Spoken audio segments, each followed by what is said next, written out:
What happens when the galaxy's deadliest warriors collide? When the Covenant sets foot in the Imperium, no world is safe, no faith unshaken, and no strategy guaranteed. Brace yourself, because survival will demand more than skill. It will demand everything. The moment the Covenant slipped through the warp tear, a subtle shiver ran through the fabric of reality itself, as if the universe hesitated to accept these intruders. The stars around the rift shimmered with unnatural hues, reflecting the strange geometry of the warp storm that had been torn open to let them through. The fleet moved in silent precision, elegant and lethal, each ship a cathedral of alien technology, casting eerie reflections across the void. Their energy shields glimmered like distant auroras, and the hum of their engines resonated through the empty blackness, a hymn to their faith and purpose. The Sanjahili commanders studied the star charts displayed in their holographic panels, noting the cluster of systems ahead.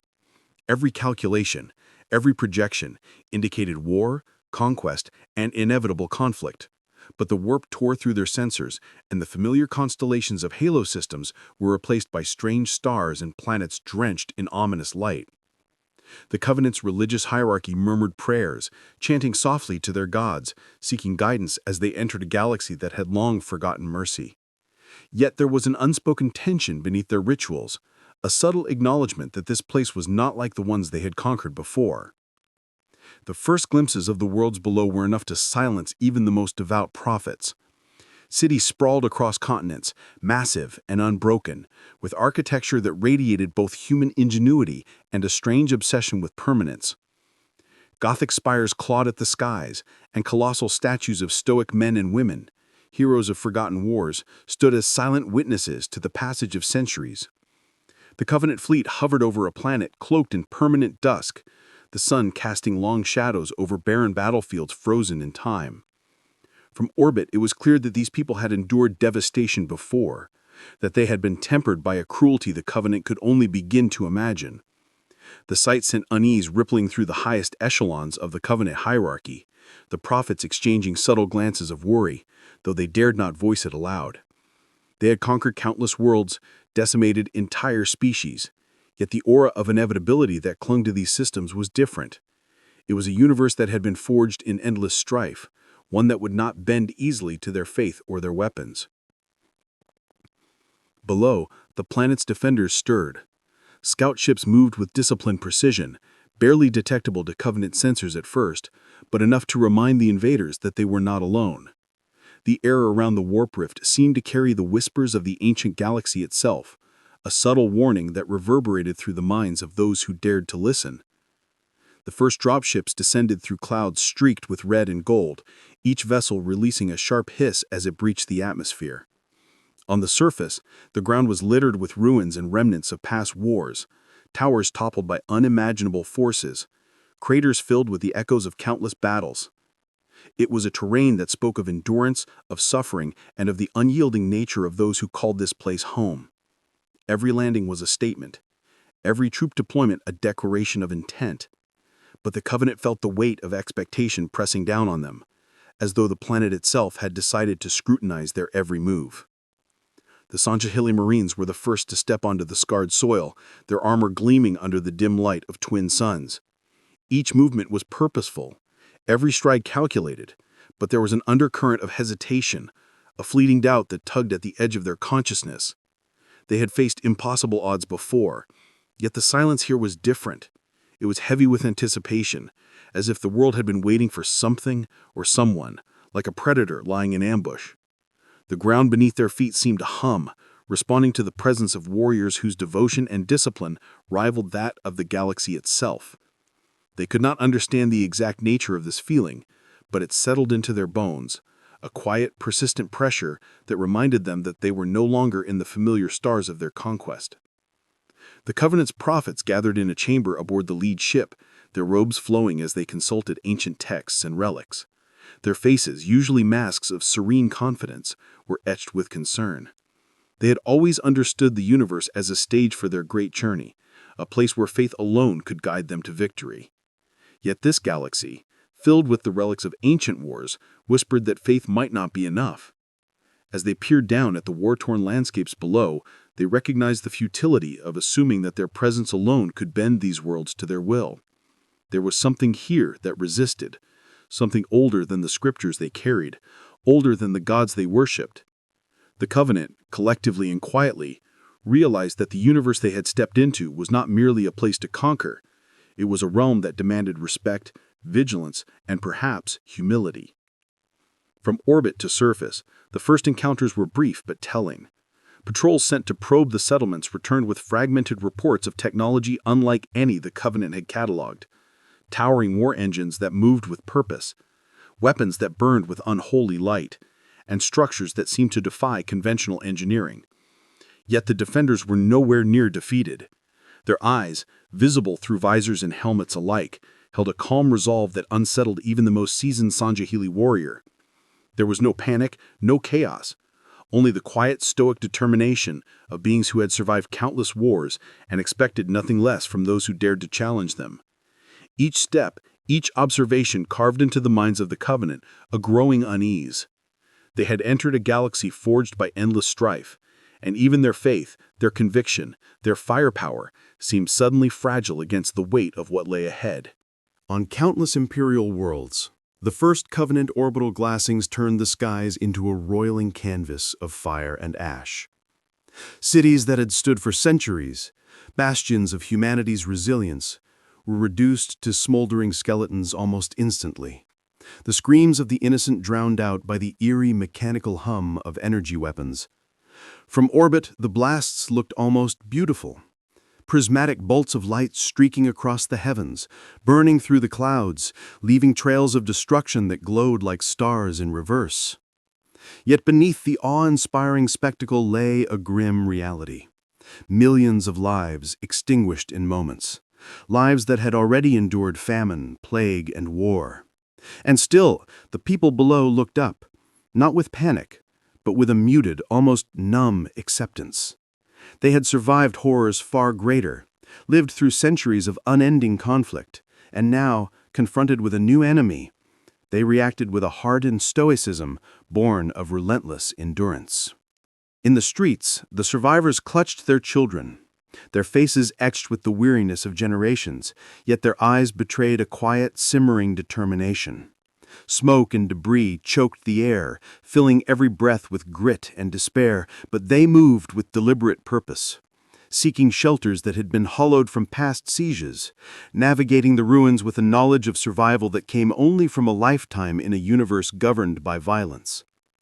Every building, every street, every shattered spire told the story of humanity's unyielding defiance against forces that had sought to crush them before. Yet still they persisted. Even in the face of the Covenant's overwhelming firepower, there was no screaming chaos, no frantic stampedes, only a measured, grim determination to endure. Imperial defense forces scrambled to respond, their tanks and artillery firing at ghostly silhouettes of the Covenant ships in the upper atmosphere. The orbital bombardments struck with terrifying precision, yet the Imperials, though outgunned and outmatched, adapted with a ruthless pragmatism. Every maneuver, every counterstrike was executed with the understanding that this was no ordinary enemy. These were warriors who fought with religious fervor, whose every attack was as much about belief as it was about conquest.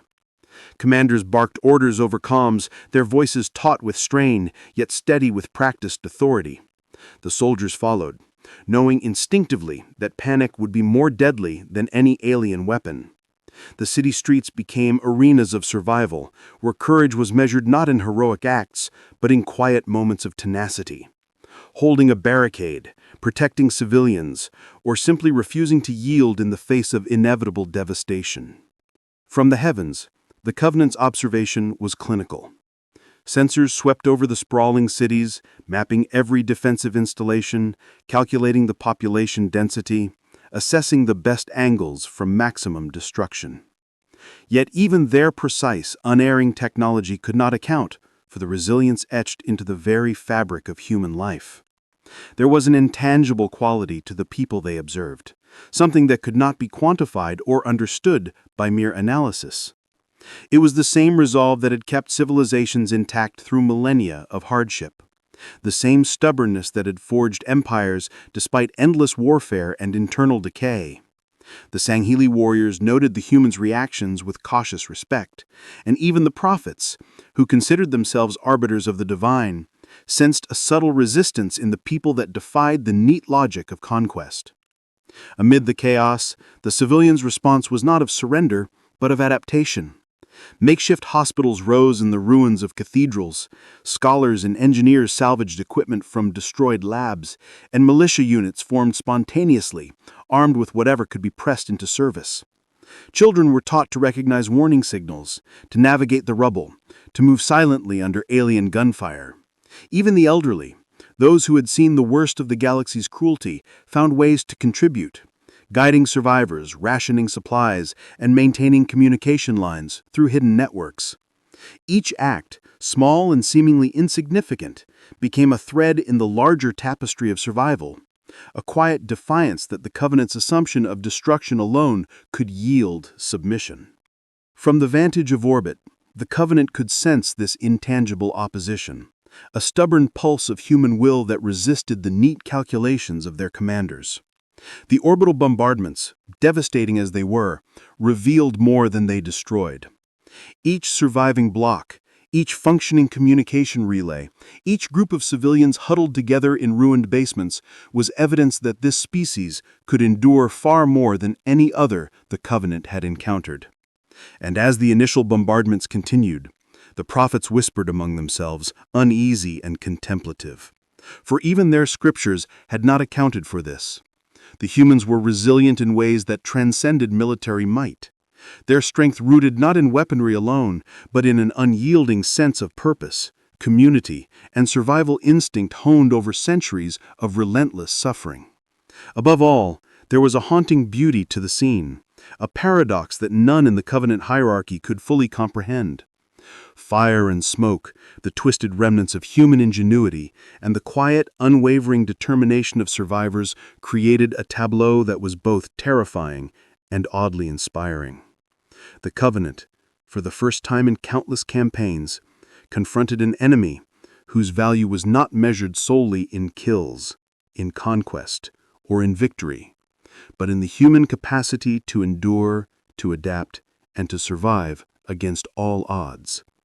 It was a quality that transcended faith, technology, and ideology, a quiet defiance that the universe had etched into the hearts of humanity, and one that would not be extinguished by mere fire from the sky. The Covenant prophets had always regarded themselves as the ultimate arbiters of faith, interpreters of divine will, who could see the threads of destiny stretching across the galaxy. Yet as they gazed upon the war-torn worlds of the Imperium from their towering ships, they felt a strange unease, a tremor of doubt that gnawed at even their centuries-honed certainty. The name of the Emperor had been whispered across the void, carried on fragments of intelligence, intercepted transmissions, and stories of heroes who seemed to defy death itself. At first, they dismissed it as mere superstition, a myth propagated by a species desperate to cling to some illusion of divine protection. But as more reports arrived, corroborating the existence of a figure whose power rivaled the myths of their own gods, the unease deepened into a gnawing dread. The prophets convened in a chamber bathed in the cold, sterile light of their ship, robes flowing like liquid shadows around them. Their faces, normally serene masks of devotion, betrayed flickers of fear and uncertainty as they consulted relics, scriptures, and ancient data crystals. Each artifact they examined, each text they translated, seemed to reinforce the impossible. The Emperor was not simply a ruler, not merely a symbol of human unity, but a being whose very presence radiated authority and power capable of challenging the Covenant's most sacred beliefs. The hierarchs whispered to one another in tones barely audible, careful to maintain the appearance of confidence for the benefit of those who observed them. They debated endlessly, weighing the potential implications of confronting such a figure, the nature of his divinity, and the threat it posed to their great journey. Even among themselves, the prophets struggled to reconcile what they were learning with the framework of faith that had guided their species for millennia. The unease was not purely theoretical. On distant battlefields, the Emperor's influence was evident in every act of defiance, every rallying cry, every human who stood steadfast in the face of destruction. It was a force both tangible and intangible, a presence that inspired soldiers, civilians, and even seasoned veterans of war to acts of courage that defied logic. From the Covenant perspective, it was impossible. How could a single being, or even the legend of one, ignite such unwavering loyalty across countless systems? The Sangheili generals, ever more attuned to strategy than belief, observed the humans' resilience and coordination with growing admiration and wariness. Their enemy moved with purpose, coordinated in ways that no ordinary race should have been able to achieve, and each engagement revealed the depth of discipline, resolve, and tactical ingenuity that seemed almost preternatural. The prophets began to sense the insidious challenge to their authority. The Covenant's great journey, once an unassailable path toward transcendence, now appeared fragile in the presence of the Emperor's shadow. Every victory previously celebrated felt smaller, every conquest less meaningful, as if the universe itself whispered that their faith, their destiny, could be overturned. They consulted with their fleet commanders, seeking reassurance, but the reports only deepened their apprehension.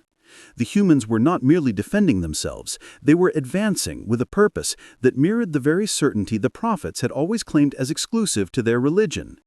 Each battlefield became a mirror, reflecting the Covenant's flaws, the gaps in their understanding, and the limits of their faith.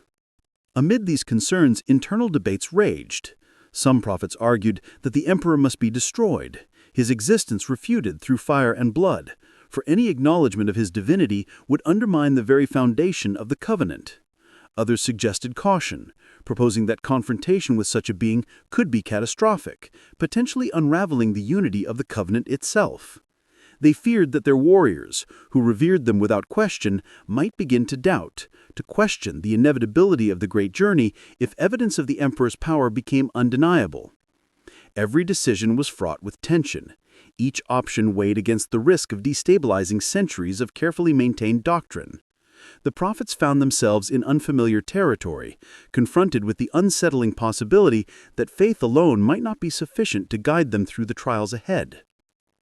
Their concern extended beyond the battlefield. The very fabric of Covenant society, its hierarchy, and the structure of their beliefs were challenged. How could a universe designed to validate their religious supremacy accommodate a being whose existence contradicted centuries of doctrine? It was an existential crisis, an unspoken terror that none dared voice aloud, for to admit doubt in the presence of peers could be fatal. The prophets whispered behind closed doors, poring over texts and recordings, attempting to reconcile faith with the empirical evidence provided by reconnaissance and intelligence reports. They debated endlessly, yet every discussion led them to the same conclusion. The Emperor was not simply a ruler or a symbol, but a force capable of shaking the foundations of the Covenant's very identity. As the fleet moved toward the Imperium's core systems, the prophets' unease spread like a contagion, subtly influencing the strategies they implemented. Commands were given with unusual caution, fleets repositioned to avoid overcommitment, and confrontations approached with the precision of scholars analyzing a puzzle rather than warriors confident in the inevitability of victory. Even the Sangheili, attuned to patterns of war rather than belief, began to notice the difference, questioning orders that seemed uncharacteristically tentative. Across the hierarchy, the Covenant was shifting, its movements reflecting the unspoken acknowledgement that they had encountered a power that might rival or even surpass their gods. The warp itself seemed to tremble at the magnitude of the challenge, the vast currents of religious fervor and martial discipline intertwining with a force the prophets could neither control nor predict.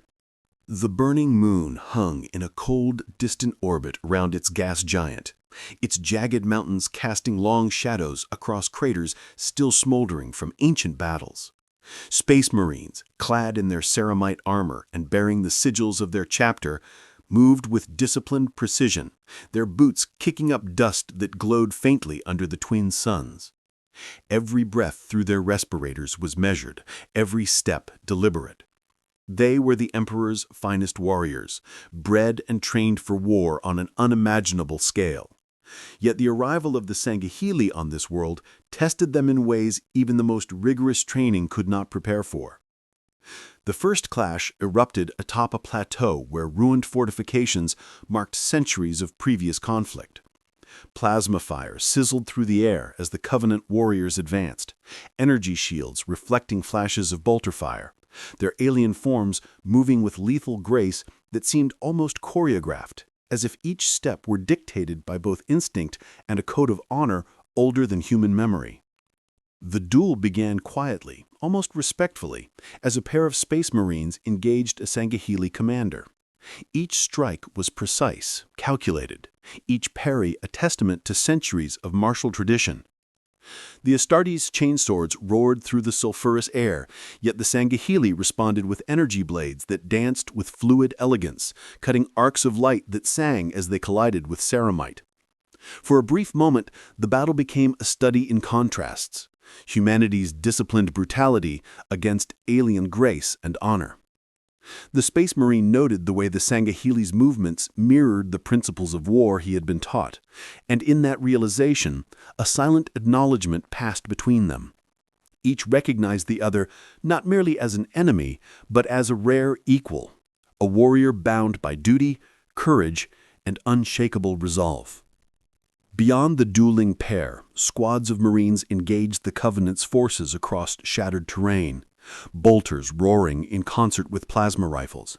Every movement was a deadly calculation, the Marines using terrain, fortifications, and suppressive fire to pin the Sangahili, the aliens using speed, agility, and technological advantage to strike from unexpected angles. The ground itself seemed to become a participant in the conflict, craters and twisted metal shaping the ebb and flow of battle. Every explosion sent clouds of dust and ash into the air, coating armor in grime and making every breath a struggle. The soldiers, human and alien alike, were no longer merely fighting for victory, they were fighting to survive, to prove themselves worthy of the code that guided them. A Space Marine sergeant barked orders, his voice filtered through vox channels that cut through the din of war. He directed his squad to hold a choke point where a ridge overlooked a valley littered with alien bodies. The Sangahili regrouped, their shields flickering as energy weapons recharged, their war cries blending into the roar of combat. It was here that the brutal elegance of the duel extended to entire squads. Tactics intertwined with instinct, respect threaded through every kill, every close call. When a Marine raised his bolt pistol to deliver the final shot to a fallen Sangahili, he hesitated briefly, sensing the honor in his opponent's eyes. It was an unspoken recognition that they were both instruments of something larger than themselves, soldiers shaped by war and faith in their respective causes. Elsewhere on the burning moon, smaller skirmishes erupted, each a microcosm of the larger battle.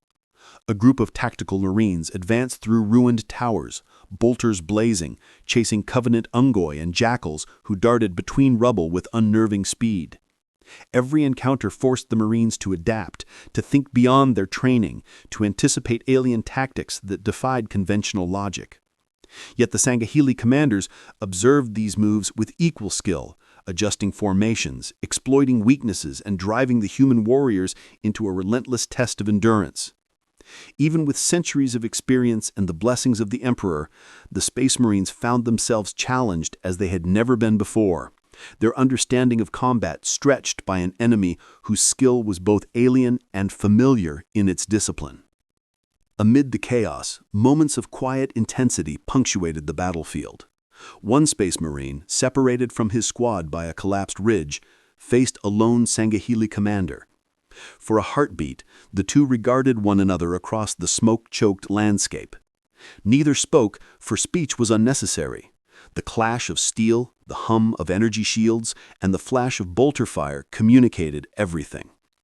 When they finally engaged, the duel was a violent ballet of power and precision, a clash not merely of bodies but of wills.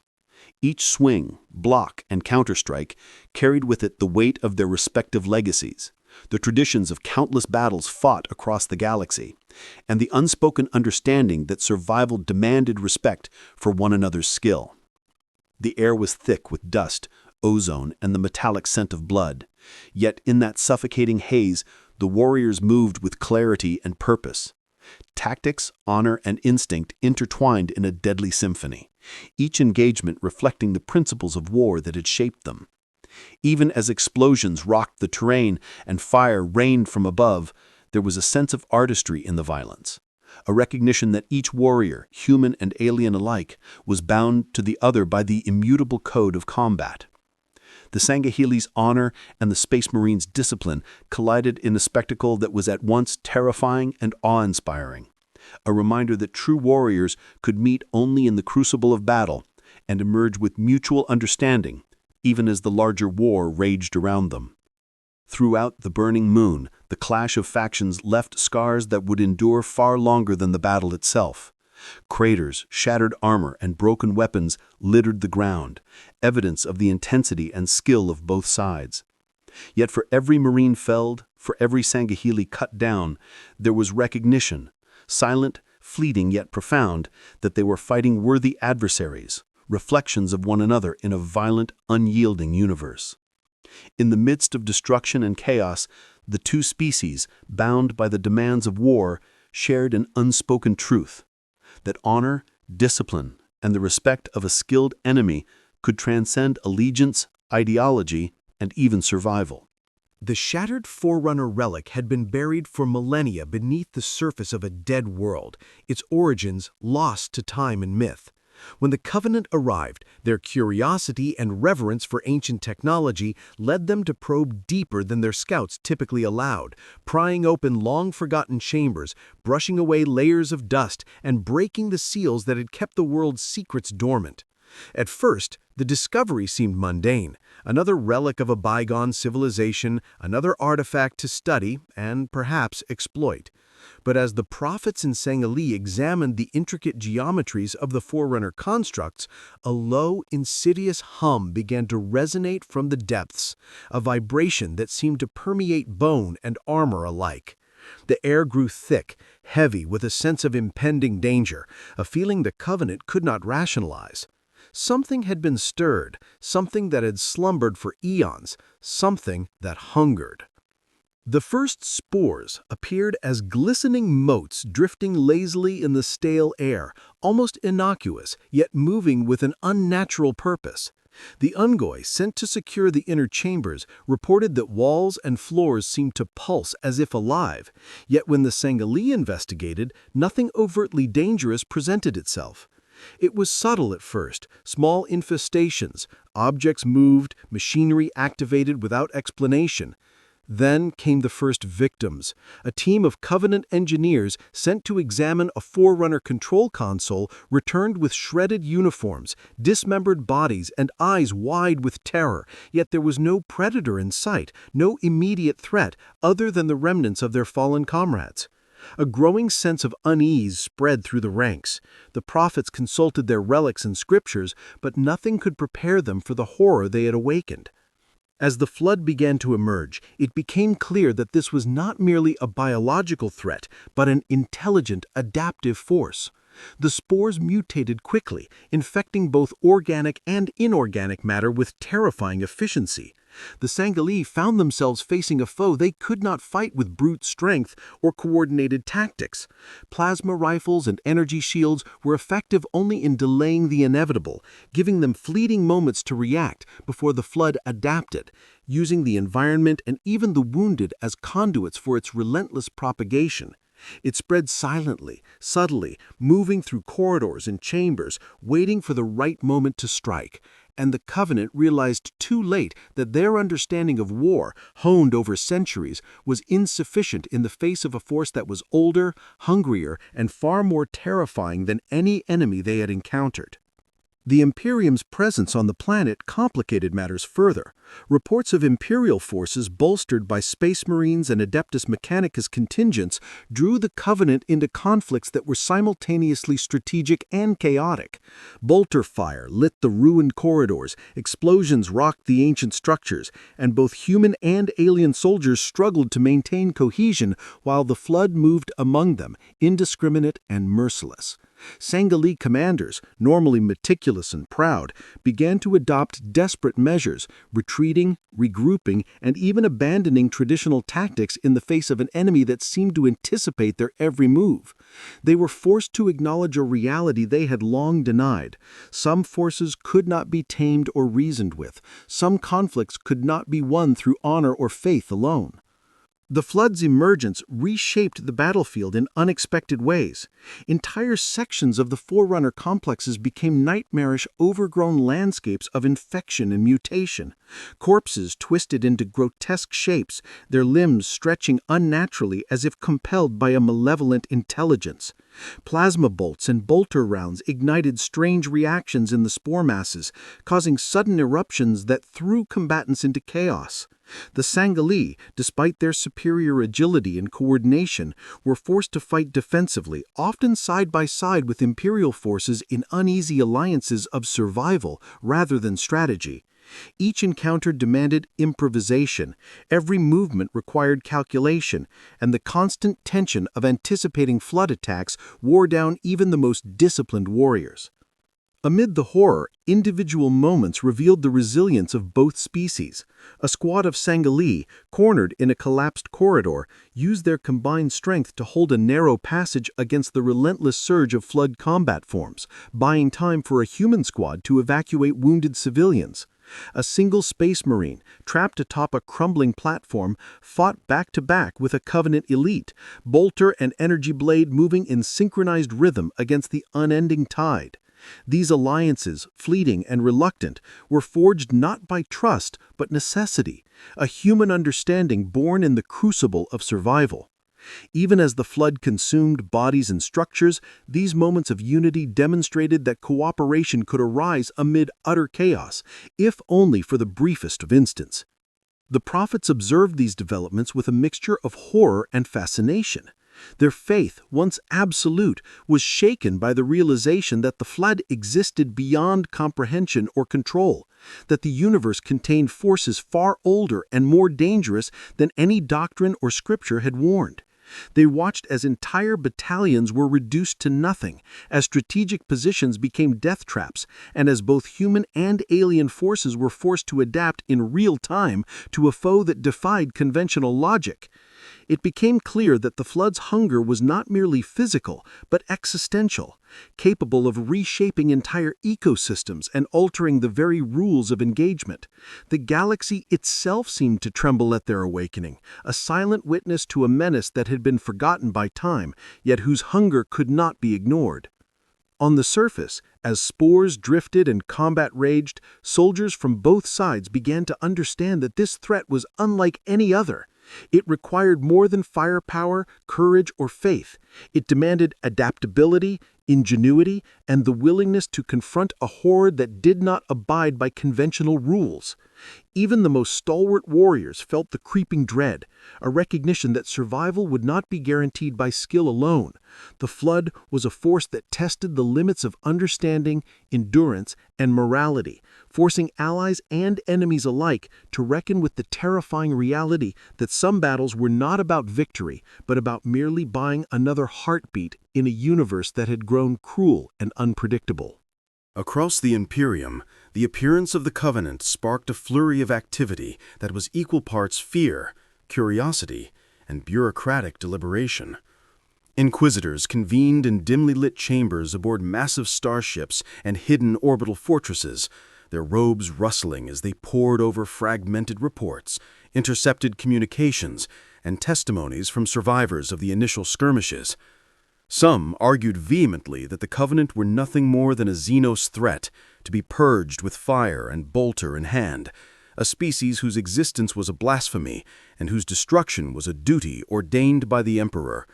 Others, however, suggested that there was more to the invaders than met the eye, that their technology, tactics, and cohesion hinted at an intelligence and a purpose that could not be dismissed as mere alien instinct.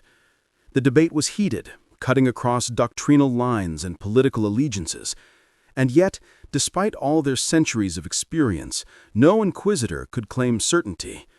The humans had faced Xenos before, but the Covenant's arrival carried an air of inevitability, a sense that they had stumbled into a force that could not simply be categorized or destroyed with the blunt application of imperial power.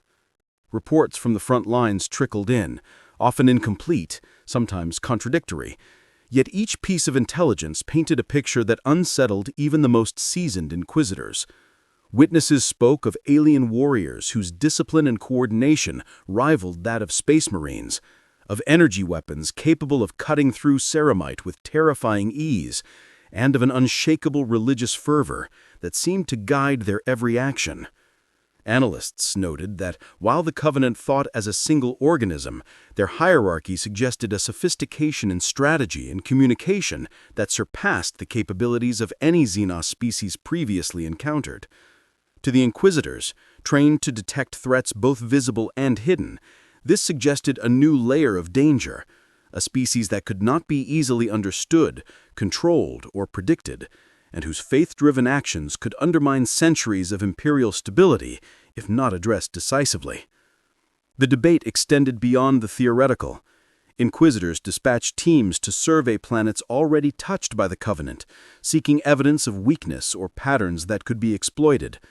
These expeditions returned with reports of destroyed cities, civilian casualties, and military engagements that were devastating in scale, yet marked by an eerie discipline. Survivors described the alien invaders as patient, deliberate, and methodical, striking with precision, yet sparing no effort in achieving their objectives. The Inquisitors found themselves grappling with questions that challenged the core of their doctrines. Were these aliens merely an enemy to be annihilated, or did their coordinated, almost ritualistic approach suggest a form of intelligence that demanded understanding before judgment?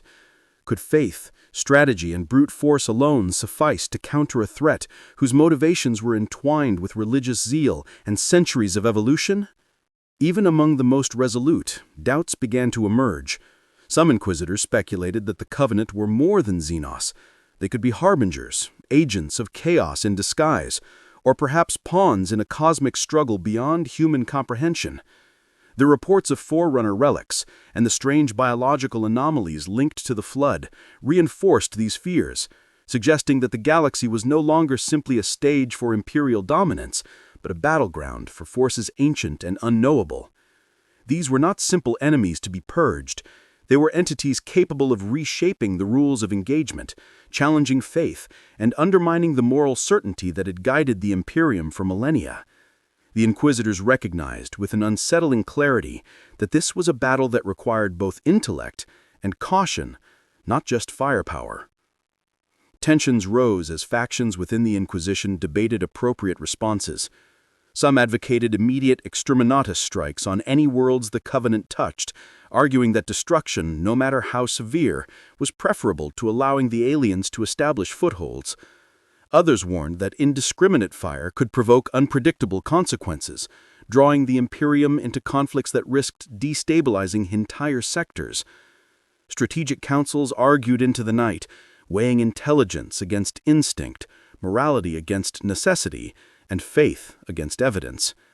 Each decision carried weight beyond measure, for the Covenant's unpredictable nature meant that mistakes could cascade into disasters that no human planning could fully contain. Amid these deliberations, field agents reported unexpected developments. Some Imperial citizens, faced with Covenant assaults, displayed extraordinary resilience and ingenuity, adapting tactics on the fly to survive against overwhelming odds. Space Marines found themselves fighting alongside hastily organized militias, relying on instinct and improvisation to counter alien tactics. These reports were not purely encouraging. They suggested that humanity's endurance was a variable the Covenant might exploit, a capacity for adaptation that could prolong conflict and increase casualties, complicating the Inquisitors' carefully laid plans. The realization that survival itself might demand alliances, cooperation, and improvisation was uncomfortable for those whose power rested on control and certainty.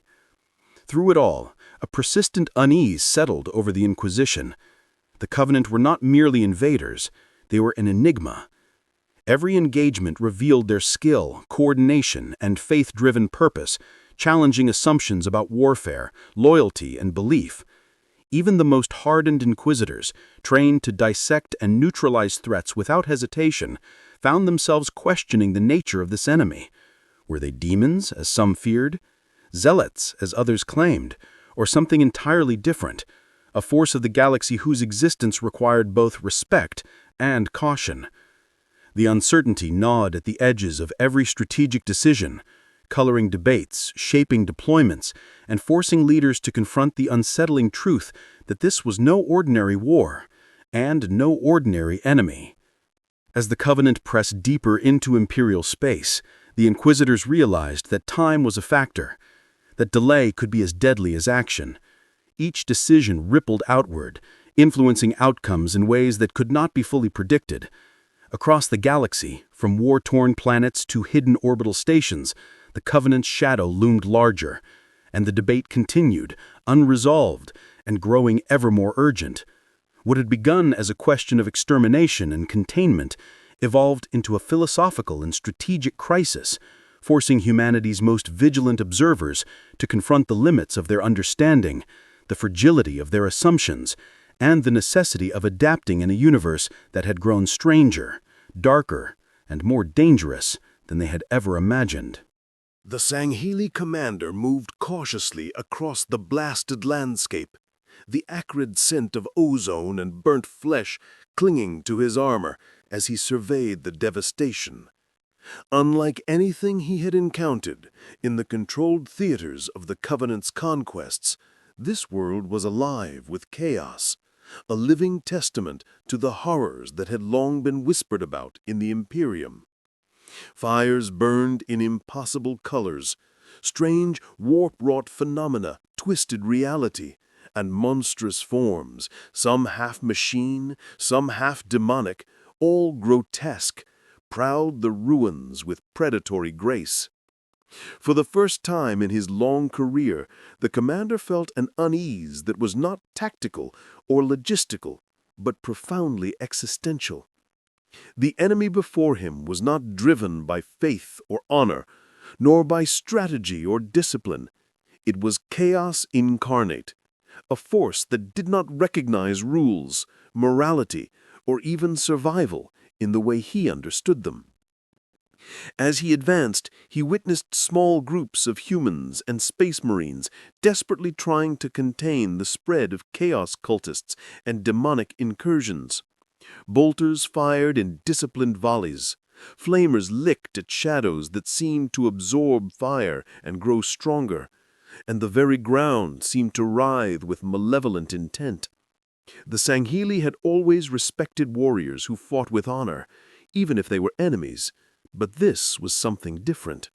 The humans displayed courage and resilience, yes, but there was a desperation to their actions, a recognition that survival alone might be all that could be achieved. It was a raw, unpolished form of bravery, yet in its stark reality, it was more profound than any ritualistic honor he had ever observed among his own people. He moved through corridors of ruined citadels where statues of heroes long dead were cracked and broken, and the walls themselves bore the scars of psychic eruptions that had torn reality asunder. His visor scanned for threats, energy shields humming in readiness, yet the hazards were not always visible. Sometimes the danger manifested as a sudden warp rift, swallowing entire squads of soldiers in an instant, leaving behind only echoes and twisted debris. Other times the threat was subtle, a whisper that carried madness to those who listened too closely, a shadow that moved of its own volition, a void that drew at the edges of his mind. The Sangheili commander realized that no amount of skill, no measure of discipline could fully prepare him for what lay ahead. He was facing not merely an army, but a force that existed beyond the natural order, something that rendered even the Covenant's religious certainty fragile and uncertain. The commander paused to observe a small engagement between a squad of Space Marines and a group of Chaos Space Marines. The clash was brutal and unrelenting. bolters and power swords tearing through ceramite and corrupted armor alike. Yet in the midst of the violence, he noticed a terrifying clarity in the corrupted warriors' actions, a purpose not unlike his own, but twisted by the malevolent will of the warp. They fought not for honor, not for faith, not even for survival, but for the insidious pleasure of destruction and the gratification of their dark patrons. The Sangheli's stomach tightened as he realized that the Emperor, whom the Covenant had viewed as a godlike figure and whose might had inspired reverence and dread, might be a beacon of order in a galaxy otherwise consumed by forces that obeyed no law, no code, and no morality. As he advanced further into the ruined city, he encountered remnants of human resistance.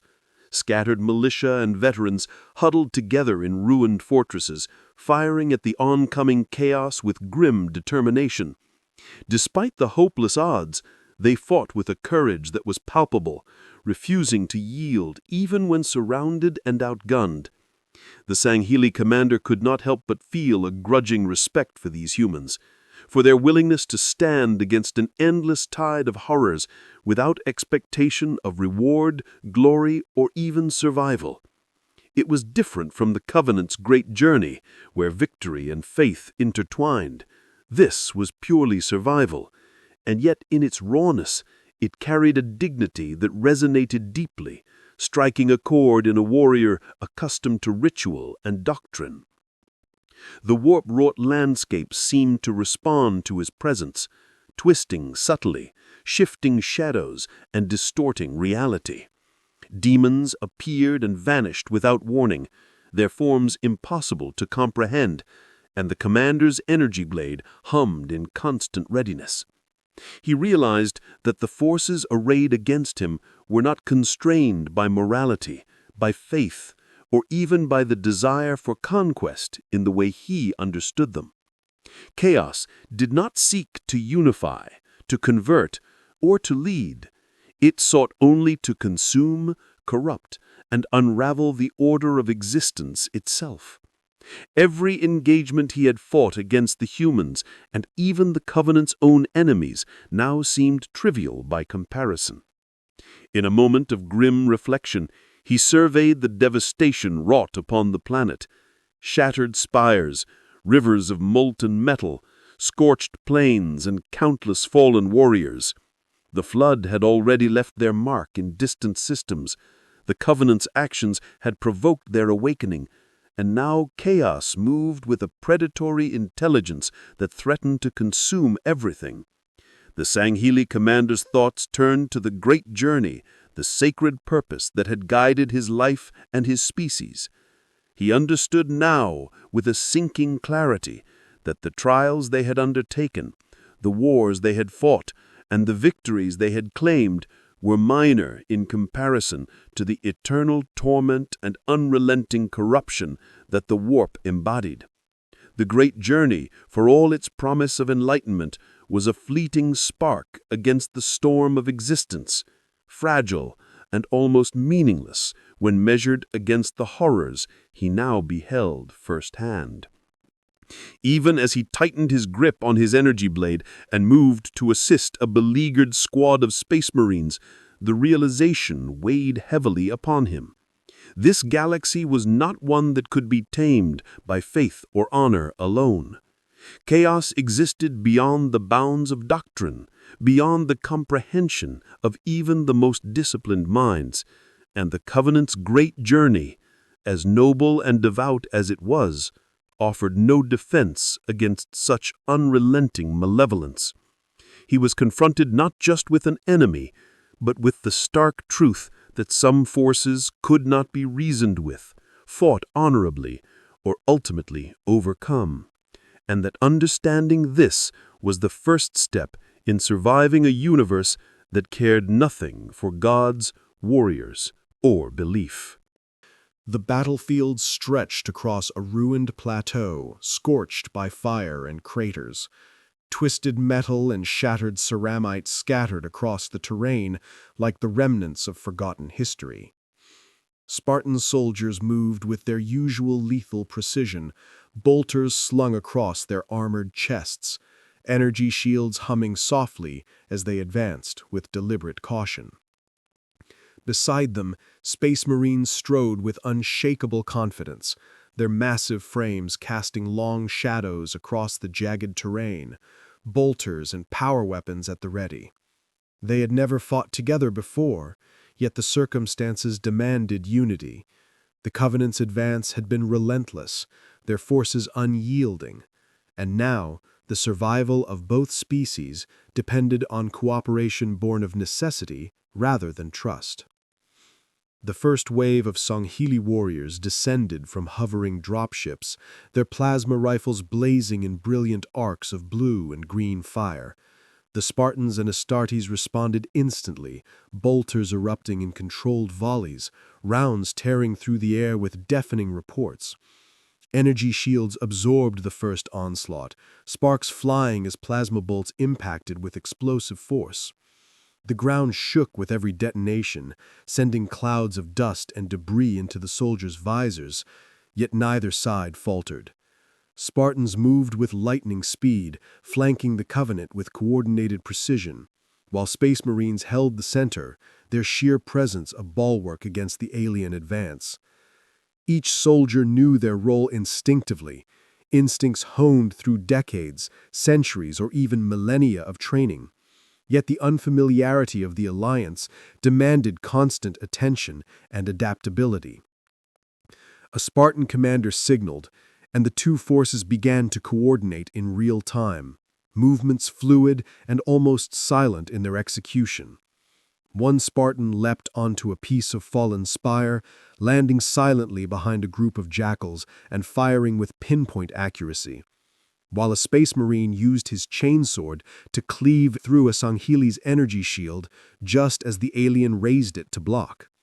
The timing was flawless, each act complementing the other as though rehearsed for weeks. Yet it was entirely improvised, born of battlefield necessity and shared understanding. Even amidst the chaos, there was a rhythm, a cadence to the violence that was almost poetic. A lethal dance that demanded complete focus, awareness, and trust.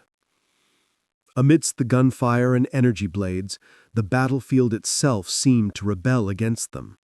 Craters gaped wide, swallowing squads whole, and twisted remnants of structures shifted under the weight of explosions, sending debris raining down on friend and foe alike. Smoke and ash obscured lines of sight, and the ground trembled with seismic aftershocks from orbital bombardment.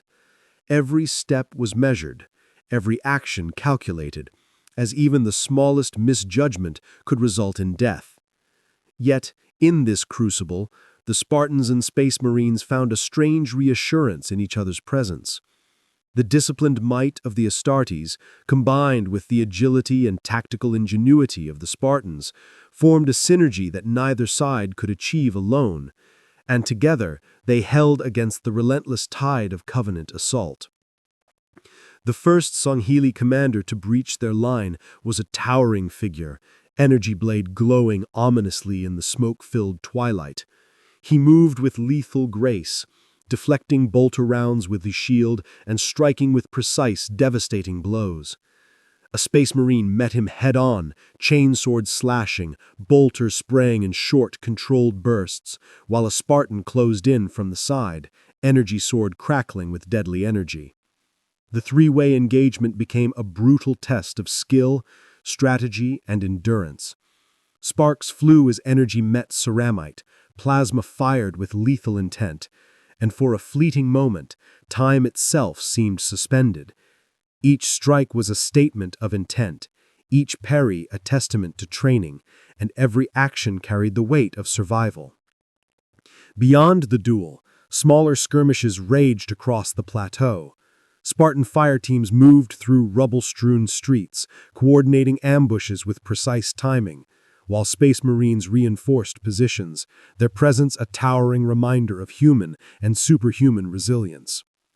Covenant forces attempted to exploit gaps, but the fluid cooperation between the two allied species made them hesitate. reconsider, and retreat. Each engagement became a study in improvisation and trust, an understanding that the battlefield could no longer be approached with doctrine alone. Adaptation, observation, and the willingness to act in concert were the only paths to survival. Amidst the carnage, moments of human connection emerged, fleeting but profound. A Spartan shielded a young human survivor from plasma fire, throwing her to cover before returning to the line. A Space Marine, battered but unbound, handed a fresh clip to a Spartan whose armor had been damaged, a silent acknowledgement of shared struggle. Even amidst the chaos of war, acts of compassion and solidarity reinforced the idea that survival was not merely about firepower, but about unity, mutual respect, and the recognition of shared purpose. As the battle raged into hours and the plateau became a twisted labyrinth and destruction, the Spartans and Space Marines began to understand the magnitude of their cooperation. Alone, each would have been overrun by the disciplined fury of the Covenant. Together, they became a bulwark, a force that could resist even the most determined assault. Energy shields flared, bolters roared, and plasma weapons screamed through the air. Yet every soldier knew that their survival hinged not only on skill, but on trust, timing, and the quiet acknowledgement that they were fighting side by side against an enemy that would show no mercy. The battlefield, scarred and chaotic, became a testament to the necessity of alliance, a brutal reminder that survival in this universe demanded more than individual prowess. Spartans and Space Marines, human and superhuman, stood shoulder to shoulder against the Covenant, a fleeting yet profound unity forged in the crucible of war, where every action mattered and every life was both fragile and invaluable. The battlefield lay in silence, but it was a silence that carried the weight of countless deaths, scorched earth, and shattered ideals. Smoke hung in low, heavy clouds, obscuring the jagged skyline of ruined spires and collapsed fortifications. Bolts of burning debris drifted slowly, remnants of energy blasts and shellfire, while the acrid scent of charred ceramite and alien blood clung to the air.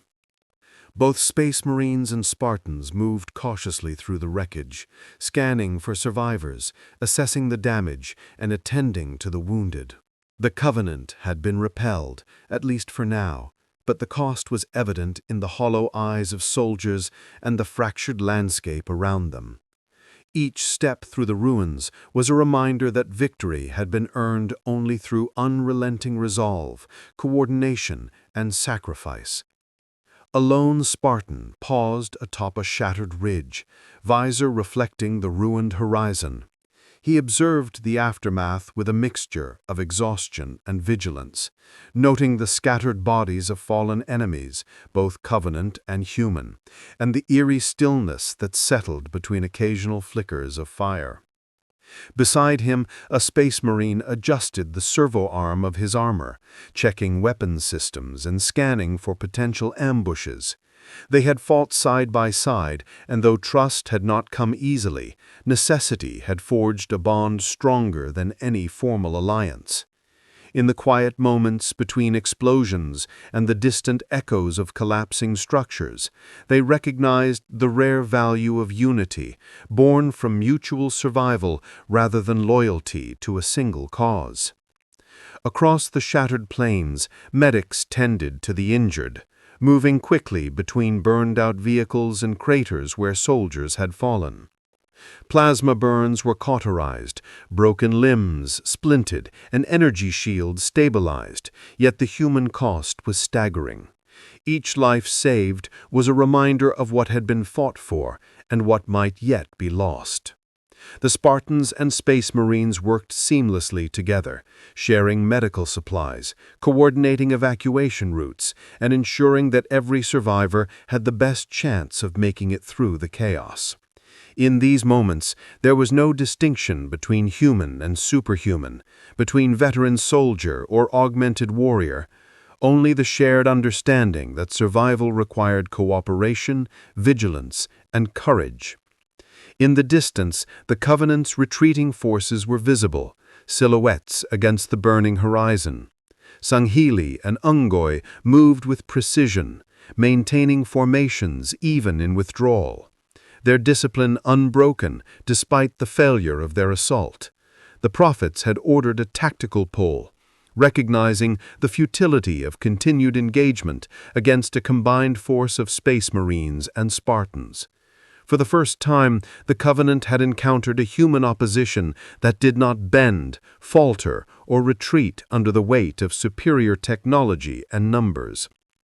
The realization spread through their ranks that the Imperium and its allies were not merely resilient, they were capable of adaptation, coordination, and strategies that could rival even the most disciplined Covenant commands.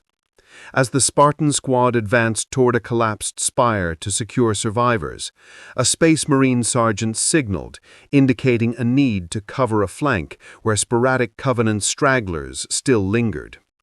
The two forces coordinated seamlessly, a wordless understanding forming through the shared rhythm of combat.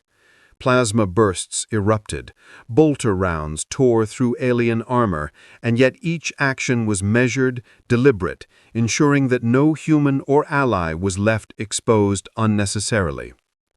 Even as the adrenaline of battle subsided, the soldiers remained alert, aware that the Covenant's retreat could conceal ambushes or that remnants of the flood might still linger in hidden chambers waiting to exploit carelessness. Amid the ruins, moments of quiet reflection emerged. A young human militia member, injured but alive, stared at a fallen Sanghili and whispered a prayer that combined elements of faith and gratitude. Nearby, a Spartan nodded to the Space Marine at his side, a silent acknowledgement of shared survival, of having endured the impossible together.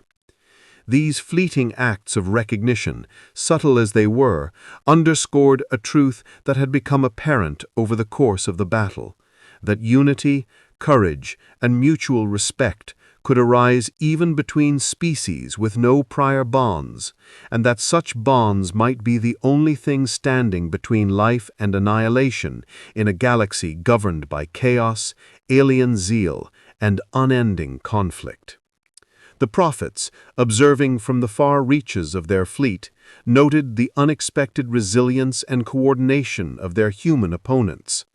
They had believed in the inevitability of the great journey, in the unassailable might of their warriors, and in the divine favor that had guided their species for centuries. Yet the events on this battlefield challenged those assumptions, demonstrating that faith alone was insufficient against an enemy that combined ingenuity, courage, and an unyielding will to survive. Their strategies shifted subtly, recalibrated in recognition that conquest would require more than firepower. It would demand adaptation, patience, and a reckoning with forces that could not be easily defeated or understood. In the ruined corridors of the world's shattered cities, the remnants of the flood lurked, twisted and dormant, yet their presence remained an ever-looming threat.